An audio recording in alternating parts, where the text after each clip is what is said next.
देखिए, ये जो हमारी जीत थी मई की वॉर में 2025 में, वो एक जो काविश थी हमारे ए चीफ मार्शल भगत सिद्धू की, जिन्होंने मल्टी डोमेन ऑपरेशन की एक जो इंटीग्रेशन की सिस्टम्स की, और फिर उसके बाद उसको अचीव किया in shape of a victory. It was not by only performance of an हाँ हाँ, एयरक्राफ्ट, कोई इट चांस नहीं था। वाज ये जो थी, ये एक डॉक्ट्रिनल चेंज था जो कि इम्प्लीमेंट किया गया और फिर उसको एग्जीक्यूट किया गया। अब ये जो जब JF-17, if it goes to any country, that will have to be integrated in its system, और अपनी डॉक्ट्रिन के अंदर वो उसको इंटीग्रेट करेंगे, तो फिर आपको खातर खा किस्म के रिजल्ट्स मिलेंगे। स्टैंड अलोन कोई भी जहाज जो है नहीं परफॉर्म कर सकता। और बेस्ट एग्जांपल अगेन इज 2025। अगर आप देखें तो Rafale is one of the best European fighters and the western fighters. अब वो क्यों नहीं परफॉर्म कर सका? वो इसलिए परफॉर्म नहीं कर सका क्योंकि उसकी इंटीग्रेशन या उसको उस तरह इस्तेमाल नहीं किया गया जिस तरह पाकिस्तान एयरफोर्स ने J-10 को इस्तेमाल, JF-17 को इस्तेमाल किया ये मार के हक के अंदर। So the integration has to be there, and then आपकी जो सिस्टम्स हैं वो एक दूसरे के साथ, they should be speaking to each other to support each other, which was a very big flaw in the on the Indian side, and a very big advantage on our side. Our commander was able to do that and achieve it, whereas their commanders were unable to even interpret this kind of a thing coming against them. And that is why उनकी जो थे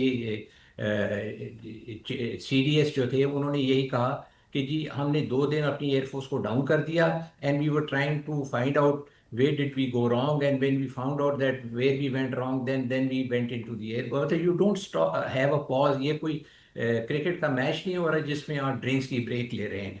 ये you have to fight a war the way it is to be fought. And when you give a pause, that automatically means that you are showing your weakness and you are unable to take the brunt of the enemy on the other side. अच्छा, कल president Trump ने जो statement दी 11 planes की, तो उसमें काफ़ी confusion है। पहले तो लोग समझते हैं कि शायद प्रेसिडेंट ट्रंप का कुछ स्लिप ऑफ टंग है, फिर वो कहते हैं कि शायद ये दोनों साइडों का है, फिर वो कहते हैं कि पता नहीं अपने इसको सीरियस लें कि ना लें। What is the actual number, air marshal? ये इस तरह है कि जिस वक्त एयर कॉम्बैट हुई 6 और 7 की रात को, तो हमने उनके 8 जहाज गिराए, जिसमें से 7 तैयारे थे और एक ड्रोन था। और 7 तैयारों के अंदर 4 रफेल थे, एक मिराज 2000 था, एक SU-30 था, एक MiG-29 था, और हेरोन ड्रोन था 8वां। अब आप देखें कि जब ये वो वाले टारगेट से जिसके ऊपर हमारे जाके सरफेस टू एयर मिसाइल और ए टू एयर मिसाइल जाके डायरेक्ट लगे, और ये J-10 से हमने PL-15 से उनके सारे हवाई जहाज गिराए। अब ये वो वाली शॉट्स हैं, ये वो वाली स्केल्स हैं जो कि जिसको हम हार्ट ऑफ एनवेलप कह सकते हैं, या आइडियल पैरामीटर से वो फायर की गई और हमने उनके जहाज गिरा दिए। अब जिस वक्त एयर कॉम्बैट हो रही थी, उसमें इस तरह था कि Indians were wanting to have you know one ascendency, and that was कि जी हम पाकिस्तान की एयर स्पेस को वायलेट करें, जो कि हमने उनको नहीं करने दिया। फिर एक पाकिस्तान का कोई इख्तियारा गिरा ले, वो भी नहीं उनका वो कर सके, अल्हम्दुलिल्लाह। बल्कि अल्हम्दुलिल्लाह। और दूसरा जो मेन चीज़ थी वो ये थी कि they were unable to fire any of their missiles at our aircraft. ये एक बहुत बड़ी स्किल है पाकिस्तान एयरफोर्स पायलट की, और मैं उनको बहुत इसके ऊपर मुबारकबाद भी दूंगा और उनको शाबाशी भी हमें देनी चाहिए कि they fought very well, and without losing an aircraft they fought battle. अब उसमें ये होता है कि जी जिस वक्त आप ताबड़तोड़ हमले करने की कोशिश करते हैं, क्योंकि आफ्टर ऑल इंडियंस भी लड़ने आए हुए थे, वो जो थे वहां पे हवाई सफर के ऊपर तो नहीं थे। So they also wanted to make some ingression towards Pakistan, but they were unable to do that. अब होता ये है कि जी जिस वक्त आप को जब आप when you get into the combat, आप दुश्मन को के जो जहाज हैं उनको जब आप लॉक करते हैं, तो उनको एक इंडिकेशन आती है कि जी we are being tracked. When you get to know that you are being tracked, so you do certain maneuvers, and the best maneuver for the Indians if they are facing towards Pakistan would be that they run away towards the Indian side. So they would turn away towards the eastern side and go back towards their territory. जब आप वापस जाना शुरू करते हैं या separation करने की कोशिश करते हैं, तो उसमें ये होता है कि जो आपका फायरिंग फायरिंग सिस्टम होता है वो थोड़ा सा वीक पड़ जाता है या मध्यम पड़ जाता है। जब वो मध्यम पड़ता है तो उसका मतलब ये है कि जिस मिसाइल की 100% अपनी आइडियल पैरामीटर्स के अंदर किल होनी है, अब वो किल प्रोबेबिलिटी कम होनी शुरू हो जाएगी। तो हमने जब एनवेलप के अंदर जहाज हो, चाहे वो हार्ट ऑफ द एनवेलप हो या फ्रिंजेस के ऊपर हो, अगर आपको वो एनवेलप के अंदर जहाज नजर आएगा तो आप उसके ऊपर जो है ना मिसाइल दाग देंगे। और हमने ये जो जो 7 त्यारे गिराए उनके, इसके अलावा भी हमने तकरीबन 10 से 15 मिसाइल और फायर किए। अब ये 10 से 15 जो मिसाइल हमने फायर किए थे, वो सारे जो थे आउट ऑफ रेंज तो नहीं थे, लेकिन फ्रिंजेस के ऊपर थे। फ्रिंजेस के अंदर ये होता है कि आपकी किल प्रोबेबिलिटी कम हो जाती है।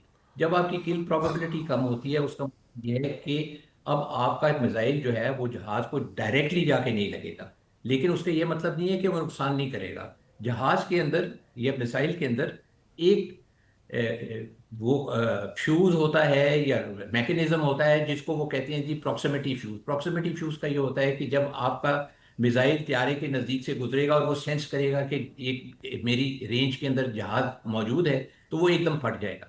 अब वो जब फटेगा तो नुकसान करेगा जहाज का। डिपेंड करता है अब ये कौन से एंगल पे या किस हिस्से के पास जाके वो फटा है, जिससे कितना नुकसान होगा उनके जहाज का। अब ये जहाज नुकसान जो है वो दो तरीके से हो सकता है।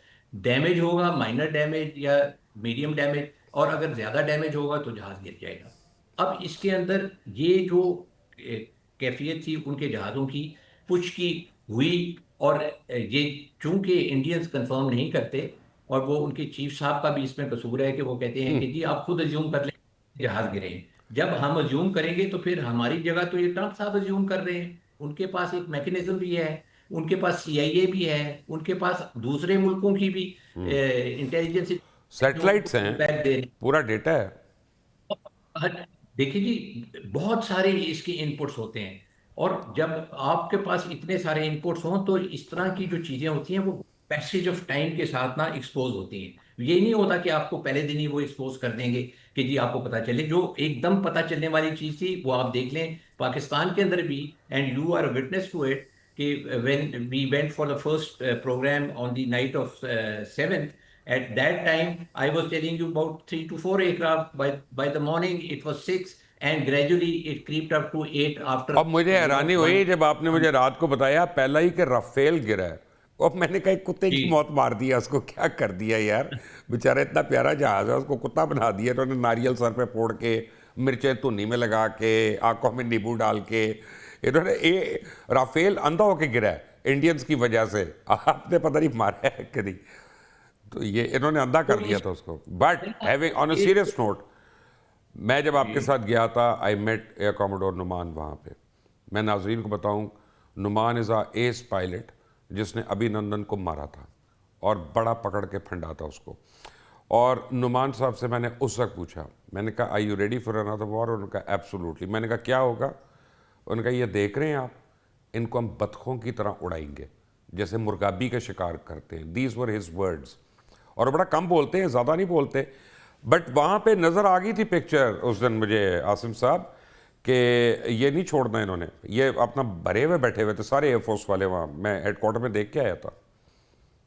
देखिए जी, ये इसका क्रेडिट जो है ना वो एयर चीफ मार्शल बाबर को जाता है और उनकी टीम को जाता है और हमारे पायलट्स को जाता है कि जो इतनी जाँ फिशानी के साथ लड़े और उन्होंने दुश्मन के जहाज़ों को खाया।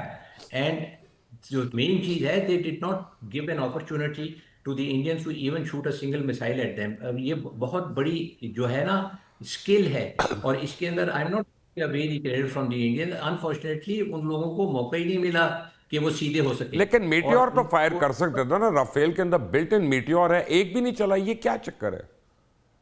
ये देखिए, ये मैंने आपको जो चीज़ अभी बताई कि एक फायरिंग सोल्यूशन होता है, वो फायरिंग सोल्यूशन के अंदर आप जब आएंगे तो उस वक्त आप फायर करते हैं। वो तो they did not even, we did not, not that they could not, we did not allow them to get into those ranges. ये वाली जो ट्रेनिंग है, ये चीज बाबर ने जिस वक्त J-10 इंडक्ट किया था पाकिस्तान एयरफोर्स में, उन्होंने कहा था कि I want this aircraft to become a Rafale killer, and this aircraft is here to shoot down the Rafale and deny the Indians the first shoot capability which they have been boasting before we got the J10. तो right. ये एक बहुत बड़ी जो हमारी काविश थी J10 को, J10 के पायलट्स को ट्रेन करने के लिए। और ये सारी वो जो काविश है ए चीफ की, और उस दिन रात को जो उन्होंने गाइडेंस दी अपने पायलट्स को कि we will shoot them down, and then all those firing that he actually, you have to give him a partial credit for this thing also, that they were doing